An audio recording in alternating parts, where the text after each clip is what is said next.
do livro Pão Nosso, Chico Xavier, pelo Espírito Emmanuel.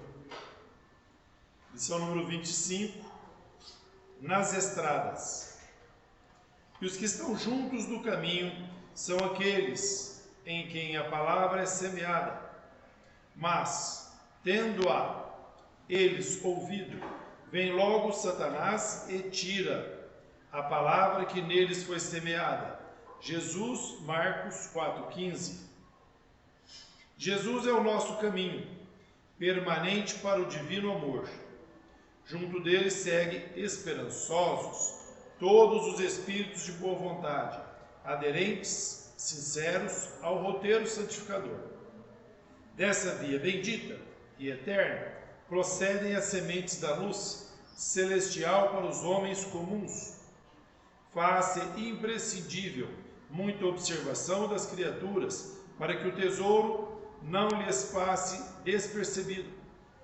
A semente santificante virá sempre entre as mais variadas circunstâncias, qual ocorre ao vento generoso que espalha entre as plantas os princípios da vida, devida, espontaneamente. A bondade invisível distribui com todos os corações a oportunidade de acesso à senda do amor. Quase sempre, a centelha divina aparece nos acontecimentos vulgares de cada dia, num livro, numa particularidade insignificante do trabalho, na prestimosa observação de um amigo. Se o terreno do seu coração vive ocupado por ervas daninhas, e se já recebeste o princípio celeste, cultiva-o com devotamento, abrigando-o nas leiras de tua alma.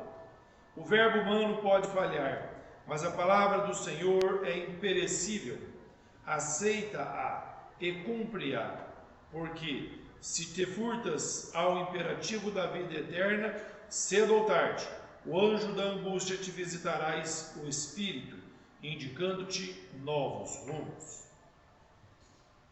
Uma boa noite a todos, tanto os nossos irmãos aqui presentes quanto os internautas que vão depois nos acompanhar via YouTube, via Facebook. Sejamos todos bem-vindos à Casa de Jesus, para que nós possamos estudar mais essa oportunidade, que deixamos os nossos lares, que estamos aqui presentes, abrindo o nosso coração, abrindo a nossa mente, para que essas lições da noite, como as sementes que eu acabei de ler do livro Pão Nosso, possam realmente adentrar os nossos corações, possam adentrar a nossa alma, possa fazer a diferença. Porque cada um de nós trazemos a sua particularidade, cada um de nós trazemos a sua dificuldade, e às vezes não é uma dificuldade visível, ela é íntima. Então cada um de nós sabemos o que carrega intimamente. E essas lições vêm de acordo com as nossas necessidades, porque Deus, em sua infinita bondade, derrama sobre todos nós as bênçãos do conhecimento, para que essas bênçãos nós possamos recebê-las e aplicá-las em nosso dia a dia, porque a todo momento nós estamos sempre chamados a escolher entre um caminho e outro caminho. E hoje, para nossa satisfação, nosso companheiro Paulo José está aqui trazendo essa lição, os dois caminhos. Então, desde já, nós desejamos para ele que ele seja bastante feliz nesse trabalho que ele preparou com muito amor e carinho para todos nós. E nós, de nossa parte, ao abrirmos o nosso coração e a nossa mente, nós vamos vibrar positivamente, criando assim um clima muito favorável para o aprendizado. Porque esse é o nosso caminho, é aprender sempre. E como de costume, eu vou fazer então a nossa prece inicial, ao qual eu convido a todos a fechar os olhos, levar o pensamento a Deus, nosso Pai de amor e bondade, a Jesus, nosso irmão maior e mestre, entregando os nossos corações nas mãos de Jesus. Pai nosso que estais nos céus, santificado seja o vosso nome. Venha a nós o vosso reino. Seja feita a vossa vontade, assim na terra como no céu. Pão nosso de cada dia dá-nos hoje, Senhor. Perdoe as nossas dívidas, na medida que perdoarmos os nossos devedores, e não nos deixeis cair em tentação, mas livra-nos, Senhor, de todos os males, hoje e sempre. Que assim seja. Nosso companheiro, então, Paulo José, está com uma palavra.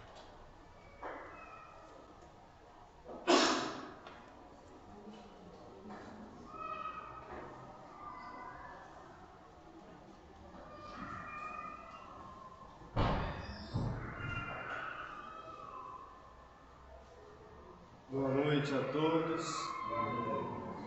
Paz de Cristo seja conosco.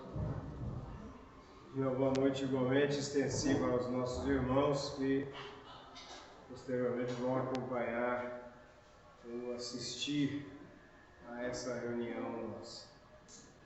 Mais uma oportunidade a gente esquecer um pouco as nossas inquietações, dificuldades e buscar esses recursos espirituais que estão presentes numa reunião de estudos espíritas para nos fortalecermos e voltarmos depois em condições muito melhores para continuarmos o cumprimento dos nossos deveres, dos nossos afazeres, enfim, cuidando da nossa vida.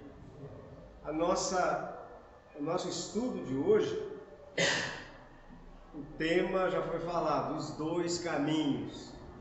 E esse tema, os dois caminhos, também é o título de uma parábola de Jesus.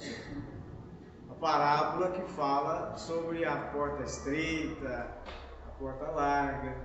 E eu sei que a turma aí toda já conhece isso.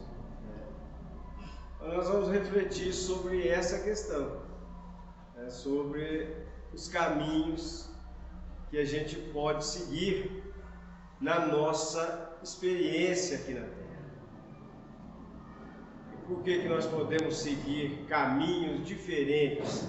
Porque nós já atingimos aquele ponto, em que o princípio inteligente atinge o grau da razão, em que há o desenvolvimento aí do livre-arbítrio, e a partir daí ele toma decisões. Então nós estamos nessa fase, tomando decisões, seguindo um rumo ou no outro, num caminho ou em outro. E escolhendo qualquer caminho, nós vamos achar os resultados desse caminho. Nós vamos chegar lá na frente e perceber que o caminho foi válido. Ou nós vamos chegar lá e falar, mas aonde é que eu estou indo? Vou ter que voltar. Tem caminhos que até nem tem saída depois. É mais ou menos igual aquelas ruas que você vira de repente, chega lá no quarteirão, a rua termina. Aí tem uma meia-lua, você tem que fazer a volta. Aí na volta você vê lá uma plaquinha na rua sem saída.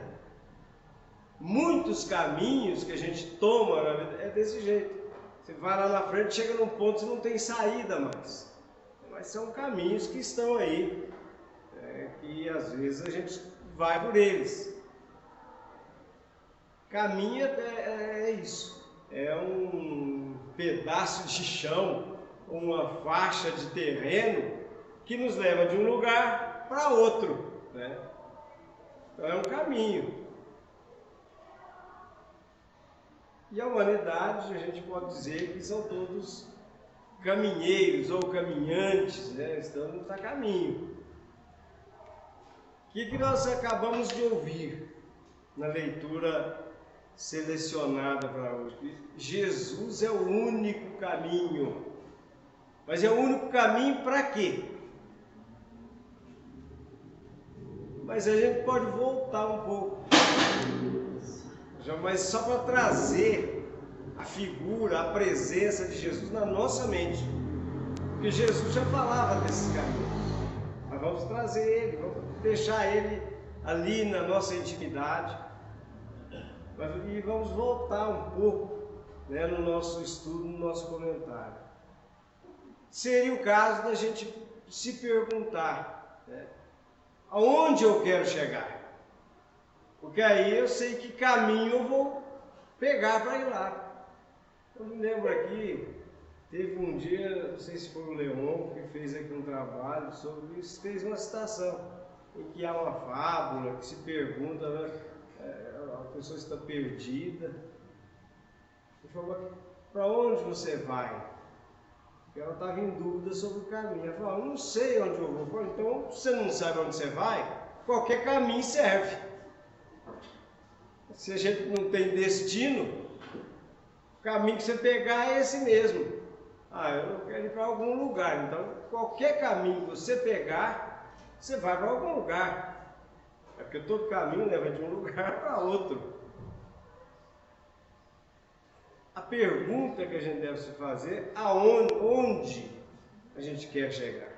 Que realização nós queremos efetuar. O que a gente quer fazer da nossa vida, da nossa experiência agora. É exatamente o que a gente quer fazer, ou o que buscamos, é que vai nos direcionar num caminho ou no outro. A gente que já viveu um pouco mais, escolheu já alguns caminhos. Mas em qualquer fase da nossa vida, se a gente perceber que nos enganamos, nós podemos parar naquele caminho que não nos leva a nada e tomar outro. Porque para nós, os espíritas, não tem essa, eu estou velho demais para fazer isso. Ninguém está velho demais. Espiritualmente, a gente pode dizer que nós estamos na mesma idade. Então, transformação, mudança de caminhos é uma coisa para qualquer fase, menos para as crianças, no sentido que elas são conduzidas ainda, mas elas já estão caminhando para a adolescência e logo para a juventude, em que elas já vão escolher o próprio caminho. E aí começam as dores, né, de cabeça para o pai e para a mãe. E, infelizmente, às vezes a gente quer que o filho faça o que a gente fez, e não vai ser assim. Ele vai seguir o caminho dele, e é preciso que seja assim. Para a gente saber aonde a gente quer chegar, ou se a gente está na dúvida, mas eu sou consciente de que a doutrina espírita nos informa isso e nos cobra, eu estou consciente que eu sou um espírito reencarnado. Aí eu vou dizer, mas quem te falou que tem espírito?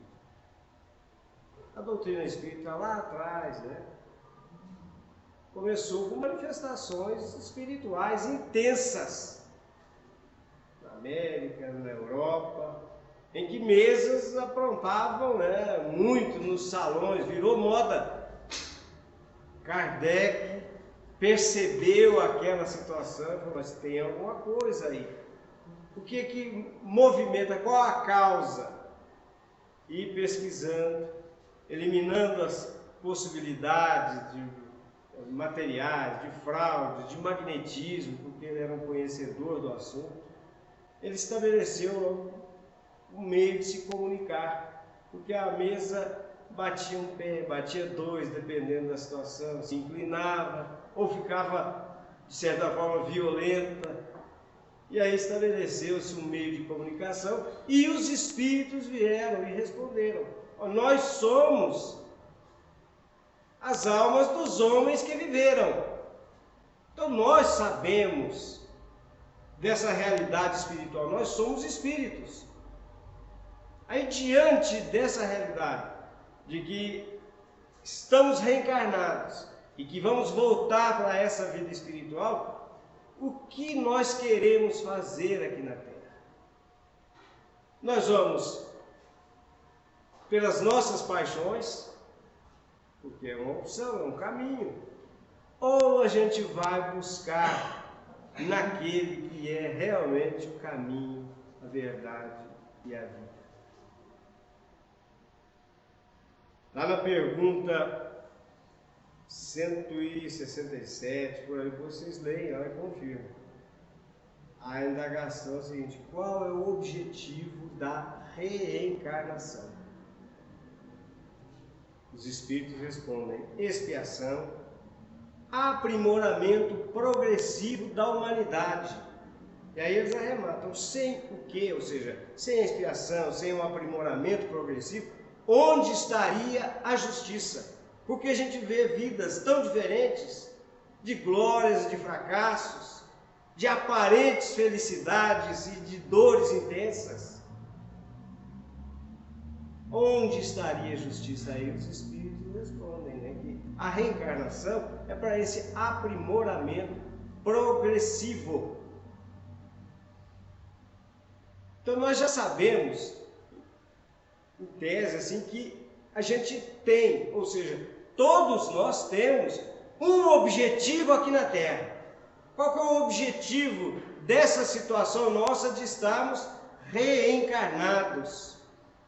Expiação, alguma falta lá atrás, a gente consertar isso, revisar esses valores antigos, e aprimoramento progressivo. Então, esse é o caminho, aprimoramento progressivo. Eu vou por ele ou não? Nós vamos seguir esse caminho do aprimoramento progressivo? Ou será que vai faltar forças para a gente? Ou será que as nossas paixões, não, isso aí acho que eu vou deixar, porque agora eu estou em outro caminho. Porque nós, como eu disse, nós podemos escolher. Não há violência da parte de Jesus Cristo sobre as nossas vidas. A influência espiritual superior, ela é convidativa. Ela convida, sugere. Quando Jesus nos mostrou o caminho da vivência do amor, Ele mostrou as vantagens de tudo isso. Mas em nenhum momento Ele obrigou. Nem Deus nos obriga a nada. Às vezes, para nossa educação e por uma necessidade intensa, nós passamos por algumas doenças mais graves. Aí sim, aquela doença nos obriga a alguma coisa. Mas por que a gente chega naquele ponto? Exatamente porque a gente vem fazendo escolhas. E aí a gente cai naquela situação. Não é que há um castigo divino. Vou punir ele. Essa ideia do Deus punitivo, do Senhor dos Exércitos, ficou lá atrás. Deus é amor, é misericórdia. E tem as leis da natureza, as leis naturais, a lei divina. Então, imaginemos uma situação hipotética. A gente segue por um caminho, desde mais cedo na existência, com excessos. Excesso da comida, excesso de sal, excesso de açúcar, e vai. 10, 20, 30, 40. Lá pelos 50 anos, a pessoa está numa situação assim, você não vai. Não, eu não posso comer açúcar, mas eu estou numa pré-diabetes ou já numa diabetes. Mas isso aí está muito salgado, a minha pressão já não aguenta esse sal. Ou seja, nós escolhemos um tipo de vida e lá na frente as consequências estão aí. Isso é Deus que nos castiga?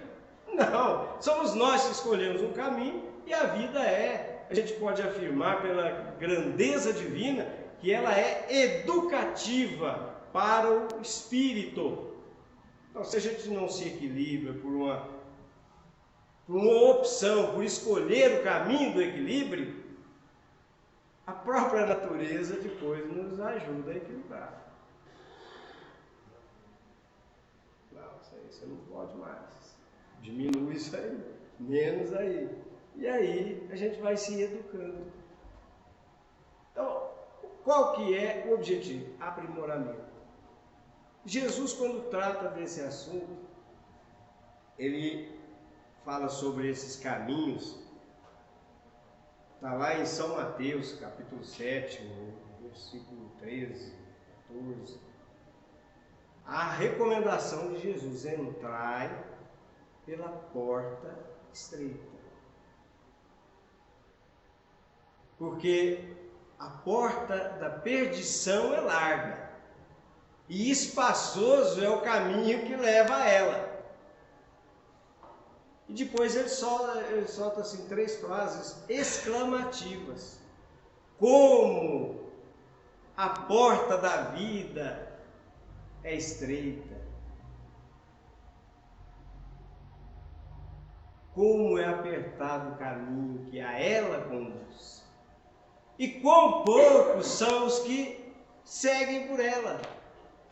Ou seja, ele fala a porta da vida, porque na verdade, quando a gente escolhe um caminho, agora já dentro do Evangelho, espaçoso demais, com muitas facilidades, com prazeres, sem preocupação com as consequências das nossas ações, se nós estamos ferindo, se nós estamos magoando, não nos importa isso. Estamos nessa fase de seguir a nossa vida, não importando os prejuízos, as destruições que vão acontecendo ao nosso lado, fruto da nossa passagem.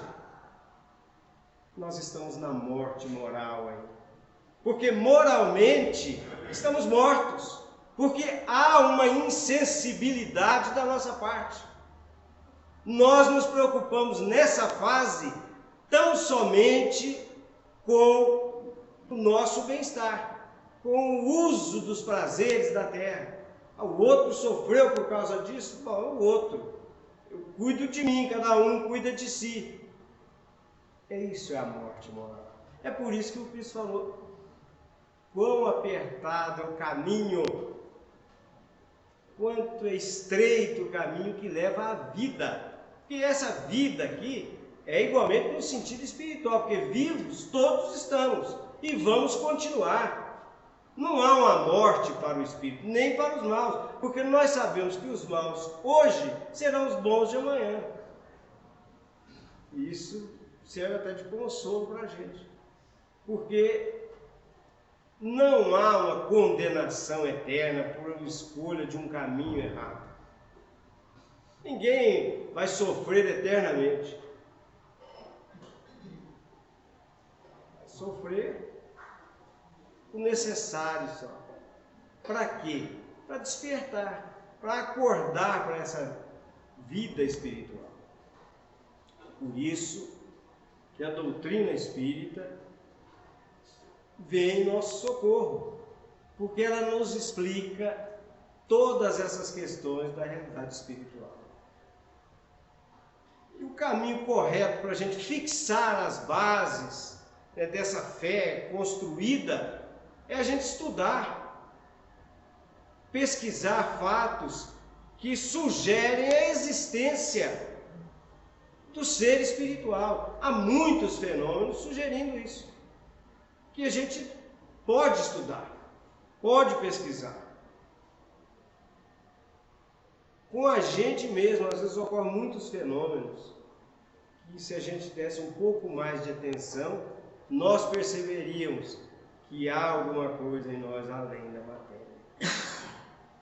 Pergunta 799 do Livro dos Espíritos: como que o espírito pode contribuir para o progresso? Ou seja, o aprimoramento progressivo é o objetivo. Mas como que o espiritismo contribui para isso, para que haja o progresso? E o progresso vai existir, mas em determinadas situações, para as almas que escolhem um caminho mais difícil, ele é quase imperceptível. Perceptível, né? Ele, você olhando, fala, isso aí está piorando. Ele não está piorando, ele está estacionado ali. Pode ser que ele esteja até complicando a existência dele, com contas novas para acertar, mas ele não está perdendo nada do que ele já possui de progresso.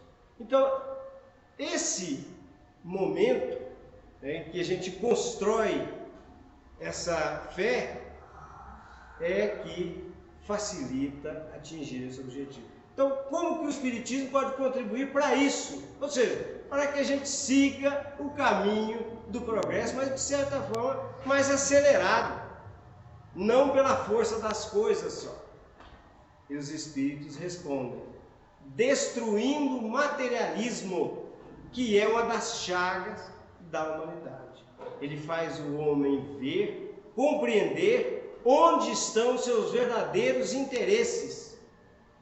A vida futura, dizem eles, em outras palavras, não estando mais velado pela dúvida, o homem percebe que pode melhorar essa condição futura desde a vida presente.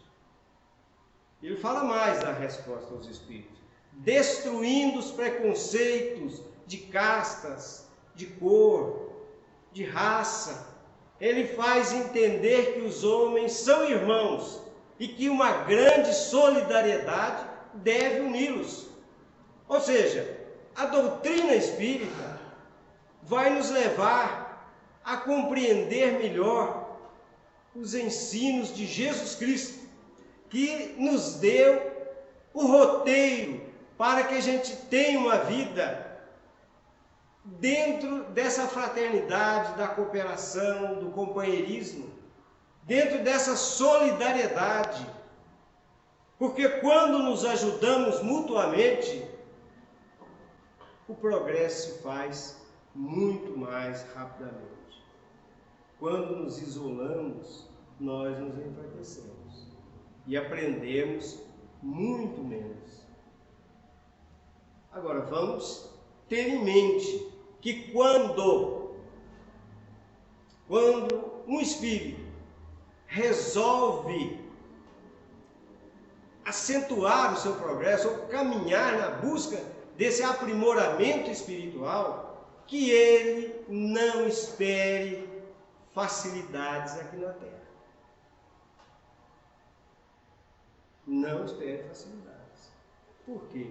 Jesus já nos falou, olha, o caminho é estreito. E quão difícil é passar por essa porta. Por que é estreito? Allan Kardec nos explica no Evangelho segundo o Espiritismo, capítulo 18, no item chamado a porta estreita. É que o homem que quer entrar por essa porta estreita, nesse simbolismo, deve fazer esforços sobre si mesmo para vencer as suas imperfeições, para controlar as suas paixões. E muito poucos, diz o texto, se resignam a isso. A maioria não quer. Então ele diz o seguinte, sendo a Terra um mundo de expiações e provas, e olha, isso não vai ser por muito tempo, nós estamos em transição, né? O mal predomina e, portanto, esse caminho do mal é o mais frequentado. É por isso que muitos seguem um caminho espaçoso, caminho largo, sem facilidade, sem esforço. Mas quem quiser vencer as suas limitações, romper os limites da sua capacidade de amar, erradicar da sua alma os vícios, as algemas que o prendem a questões inferiores, esse tem que fazer um esforço muito grande. Ele não é um santo. Muitos observam determinadas pessoas trabalhando direito aí, numa religião ou noutra, ou numa organização ou noutra, e observam os gestos, as atitudes, mas essa pessoa é muito boa, o que eles estão fazendo com ele? Ah, se fosse eu. Ou seja, a pessoa sabe-se lá os esforços que a pessoa faz para manter a serenidade na alma diante das provocações. Porque ela sabe que, apesar de ser difícil suportar provocações, ofensas, ela já tem ciência de que revidar, entrar no clima da violência, vai ser muito pior. Então ela faz um esforço para permanecer nesse caminho estreito, de não revidar, de não devolver o mal que ele recebe com o mal. Mentalmente ele faz um hercúleo esforço para subir um pouco e entender que o agressor é um irmão que está enfermo.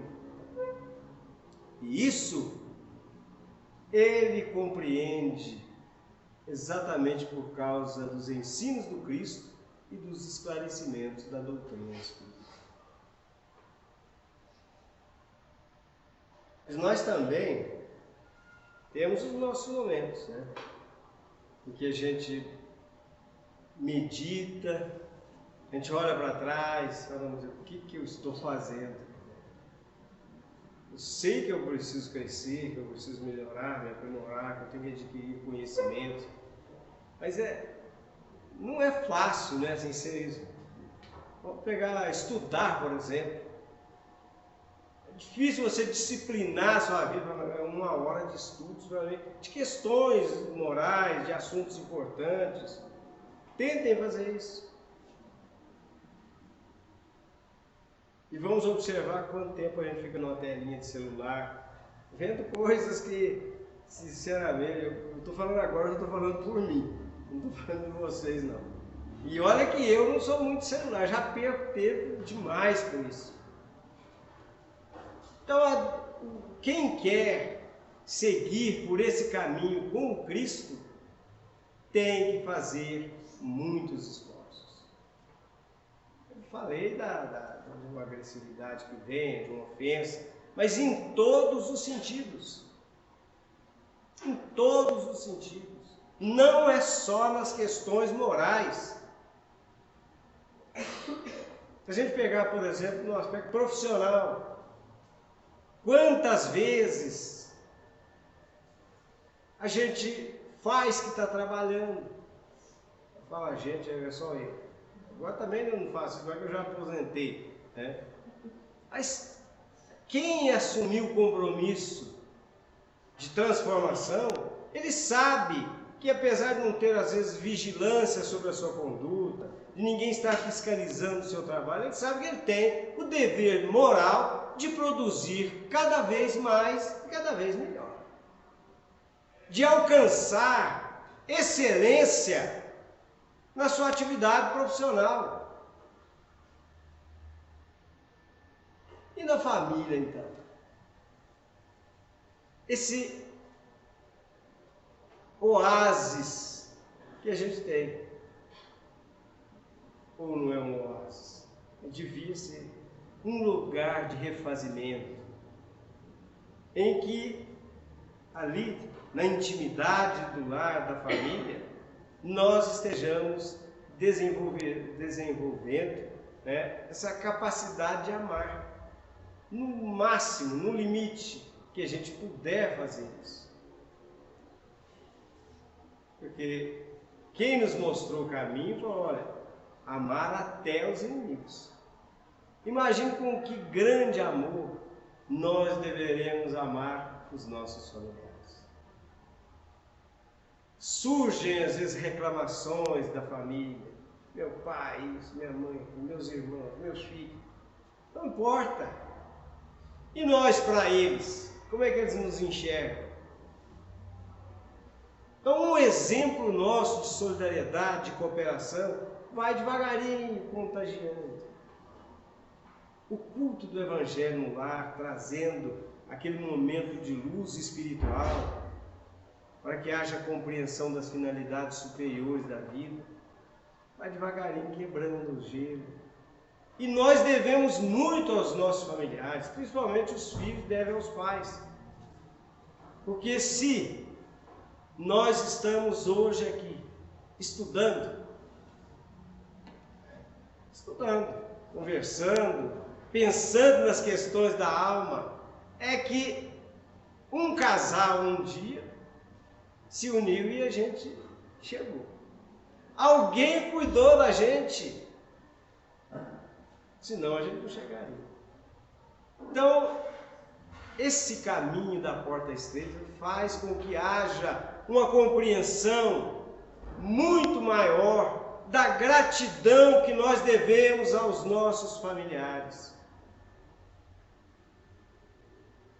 Essa oportunidade que nós estamos tendo, graças a eles.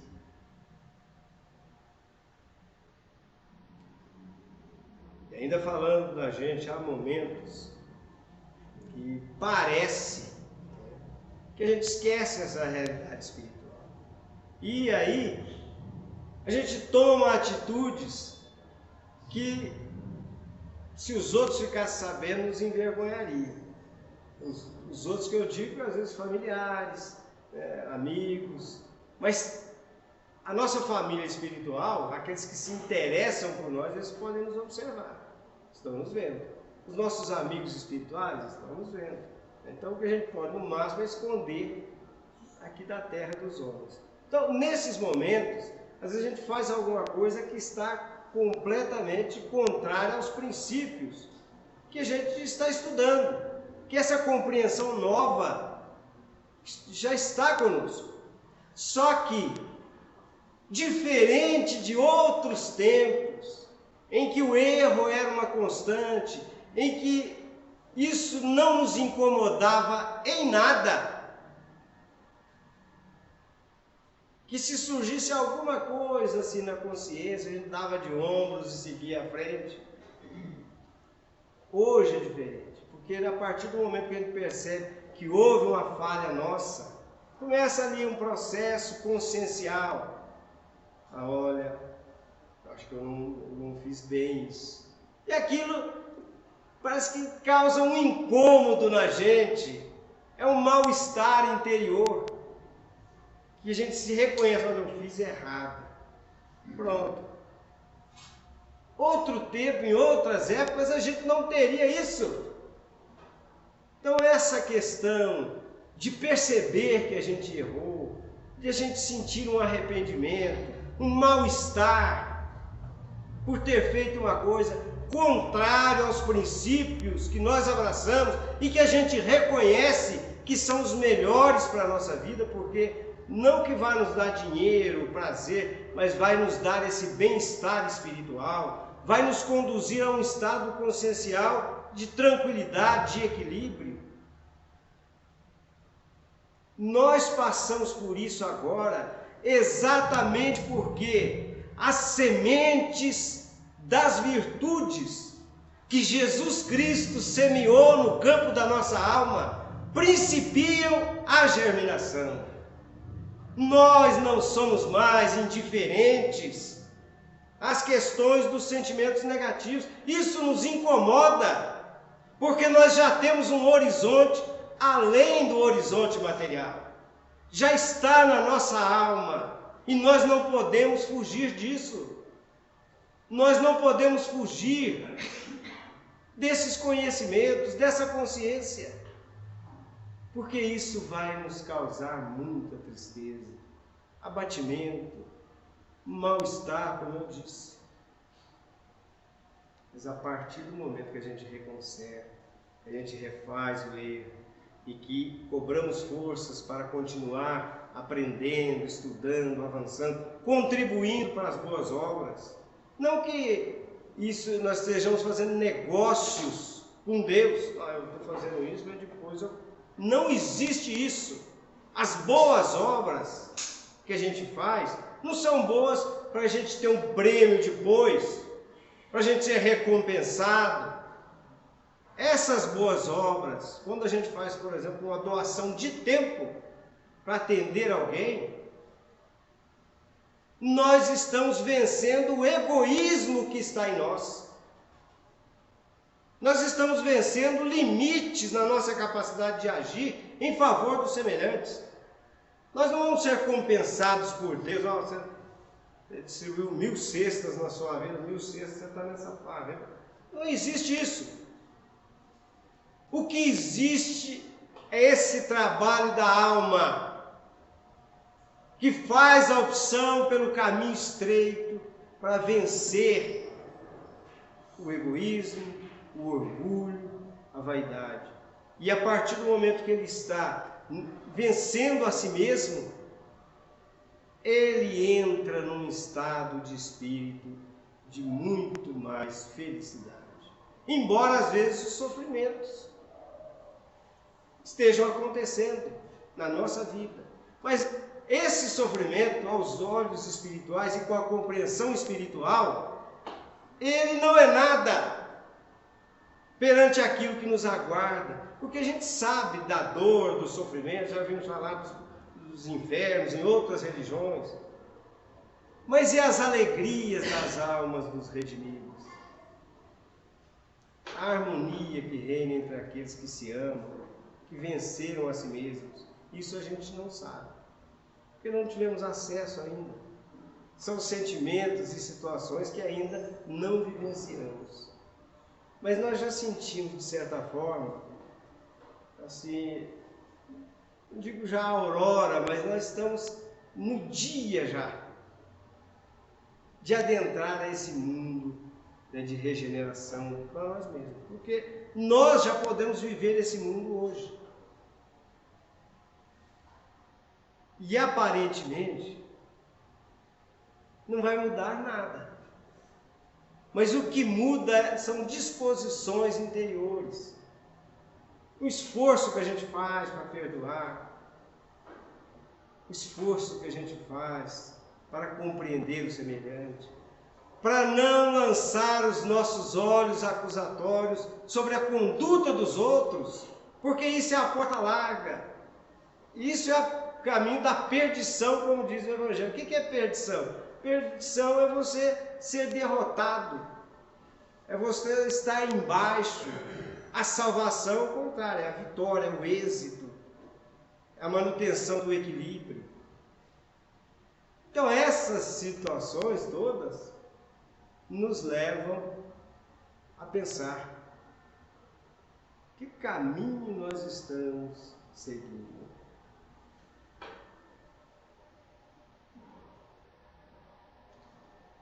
O caminho que o Cristo nos oferece é o único capaz de nos trazer verdadeira felicidade. Felicidade que nos aguarda. E já está começando, como eu disse.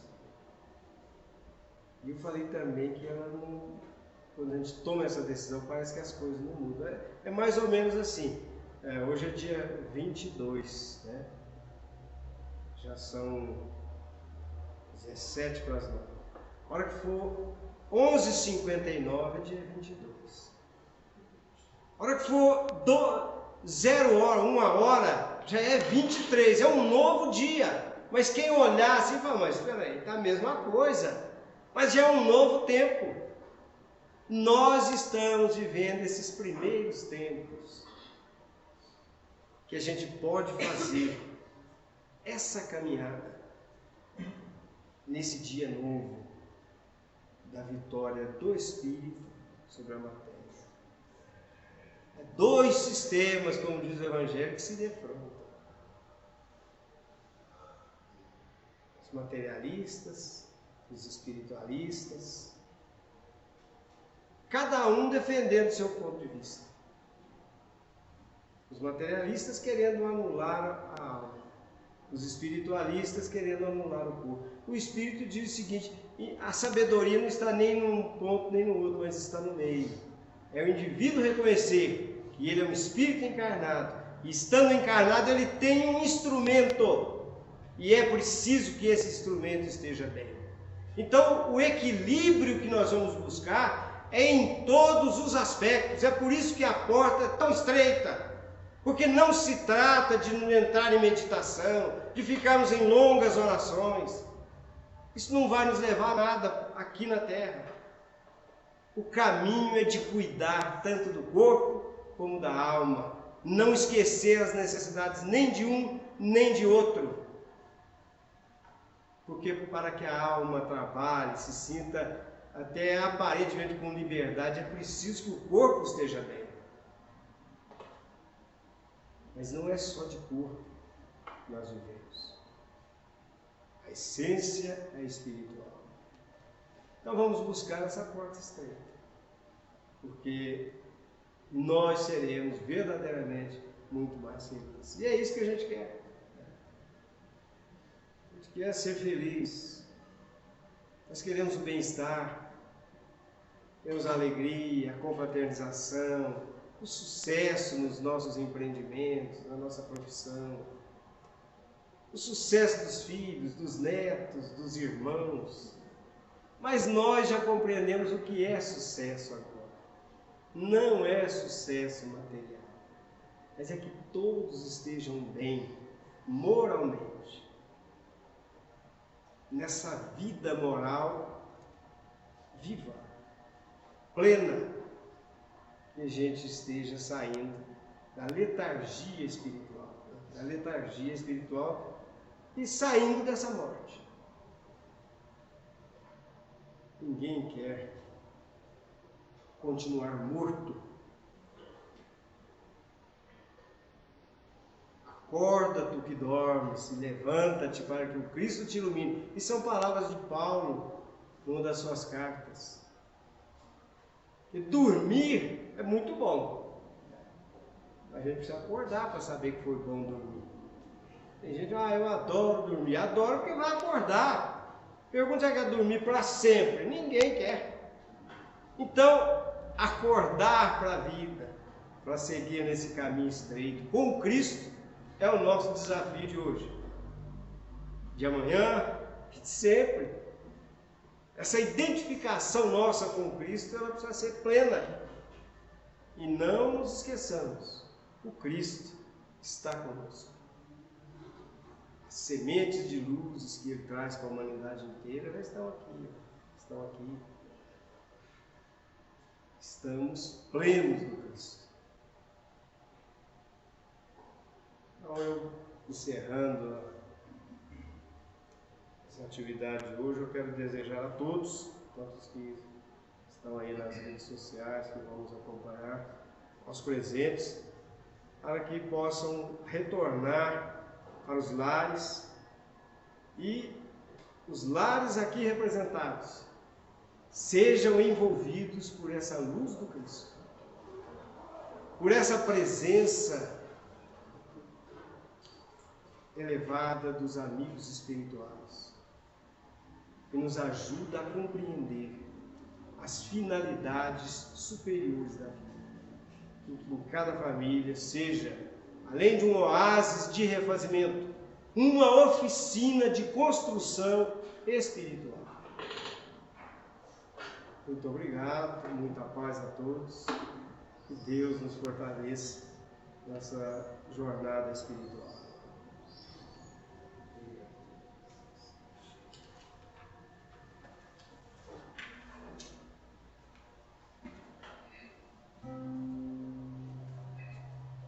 Boa noite a todos. Música Vamos Socorrer o Mundo.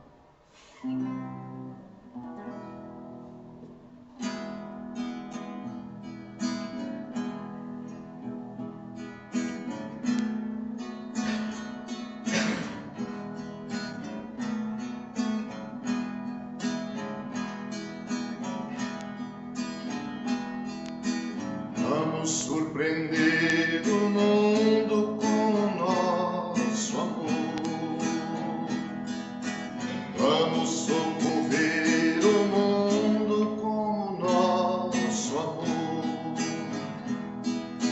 Vamos surpreender o mundo com o nosso amor.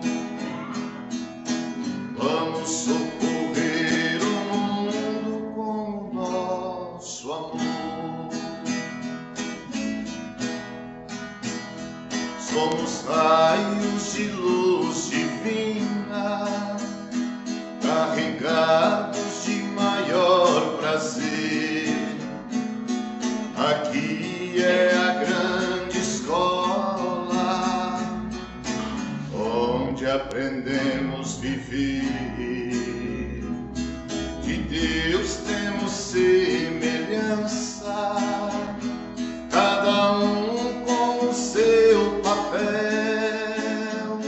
Somos anjos e estrelas, todos anjos e estrelas.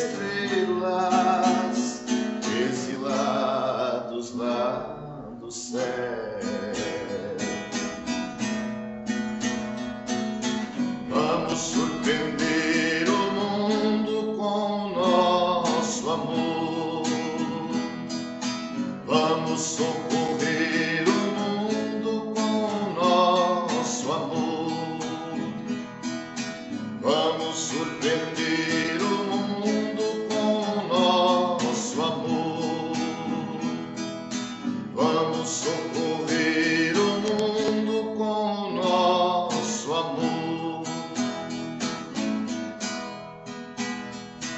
A água, a terra e o ar, o nosso planeta azulado pela ignorância humana está sendo envenenado. São nossos irmãos que mostram ao mundo tantas rebeldias. No fundo não são culpados, são gênios escravizados ainda pelas fantasias. Vamos surpreender o mundo com o nosso amor. Vamos socorrer o mundo com o nosso amor. Vamos surpreender o mundo com o nosso amor. Vamos socorrer o mundo com o nosso amor. Já vibra a nova era nos corações das famílias. É uma luz de esperança neste milênio que brilha. São as crianças sementes, futuras gerações capazes de defender esta terra, de combater toda guerra com os instrumentos da paz. Vamos surpreender o mundo com o nosso amor. Vamos socorrer o mundo com o nosso amor. Vamos surpreender o mundo com o nosso amor. Vamos socorrer o mundo com o nosso amor. Vamos surpreender o mundo com o nosso amor. Vamos socorrer o mundo com o nosso amor. Vamos surpreender o mundo com o nosso amor. Vamos